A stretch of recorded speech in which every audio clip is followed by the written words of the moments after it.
Do you think, okay, your personal thoughts, do you think when it's a Biden administration that runs the VA, hello, okay? Do you think that when the Biden administration in the VA makes a mistake, the other side of the aisle will really just pinpoint and slam specifically on the $15 billion shortfall, which is a big deal?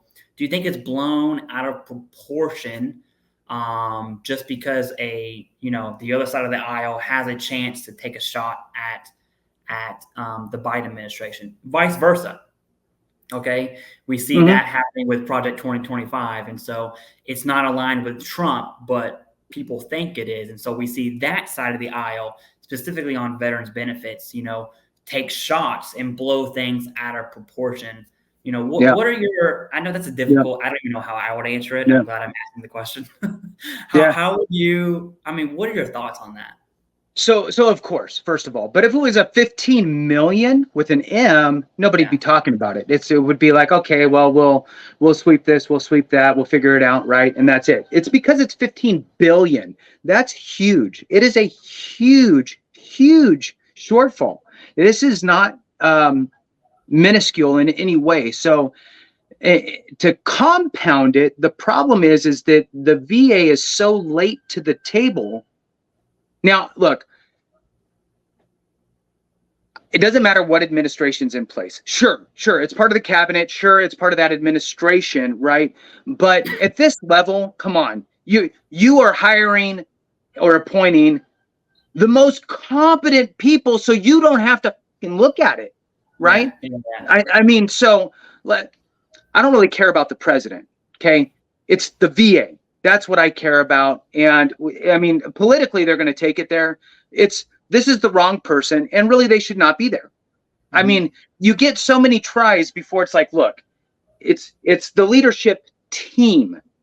Okay. So if you're not firing the people, well, then you need to be fired. Right. So my problem is that one, it's gigantic. Two, I could have told you were going to be short. I already know I would be able to. I know you would be able to, Clay. I mean, it's not that hard to forecast. And guess what? In any government situation, you should be asking for more money. And, we got a little bit extra. We came in short. Look at us, right? Try to get more for veterans instead of going, I think we can make it work. In fact, loosely, and I'm going to kind of paraphrase here, the VA secretary's response to the fact that he did not inform Congress prior to figuring out the budgets. He missed the House by like a month, and he missed the markup from the Senate by like a week, and then he has this announcement. Now, his paraphrased quote here is, look, I've told you that I felt as though we were going to be able to make it happen with what we got, and we should be fine. But if we do need more money, I will come back. And now I'm here. You know what? Kick rocks. You are the head of the VA. If you heard anybody else say that, a corporation, Apple, Google, whoever, right? Tesla, go, so stakeholders, I know I said that I thought we were going to be able to make it with what we got. And I would let you know if anything changed. And now I'm coming to you to let you know things have changed. Of something you should have known 6 freaking months ago is ridiculous to me. There should have at least, Clay, been a warno. It's more than likely that we're going to need more funding. Somewhere in the billions, not quite sure. I'm really working on it. I want to let you know now. I mean, you're talking to the purse strings, right? This is Congress, right? They're the ones that are going to feed you. And you cannot, from a leadership perspective, you cannot rely on, well, they're going to give it to us. It's for veterans. I mean, what are they going to do? Screw over the veterans? That'll be bad for their career. Ha ha ha. Right? No, that's just stupid. That's stupid. Because you can use that argument 6 months ago. What are they going to do? Say no? It's for veterans. Come on. I'm going to need another. I think we're going to need 10 billion more Oh yeah. at a minimum. I don't know. So that's my thought on that. And sure, it happens both ways, right? From a political aspect, sure. Again, I don't really give a shit at the end of the day. I'm just focused at VA and the leadership at the VA. And if this was happening under any administration, I would be calling for, this is BS. That's horrible leadership. To have these many problems, not just the money thing, all the other things that I rattled off earlier, there's been way too many big problems that have come out. And again, Clay, look, 1, 2, cool, 5, 6. You get like one a year. Come on, you can't have 6. You can't have 6 huge issues. That's just too many. Move on.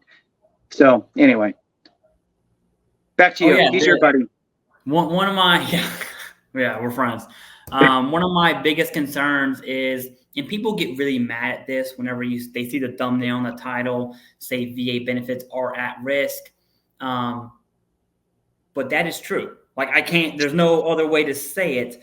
The VA press secretary said VA benefits are at risk of being delayed. End quote. Okay. Clickbait. Yeah, I know. And it's like, hey, we're just reading, like, it's a quote from the VA press secretary. Like, I'm not saying it. I'm just saying just what he said, right? And so that's going to happen on this video. But just so everyone knows, that is a direct quote from the VA press secretary. And something that Terrence Hayes mentioned. Terrence Hayes. Something you had mentioned is it's 15 billion, right? Which is a really big number, more than my Kentucky mind can comprehend, right? And so it's like, let's just be real, is the government going to delay veteran benefit payments?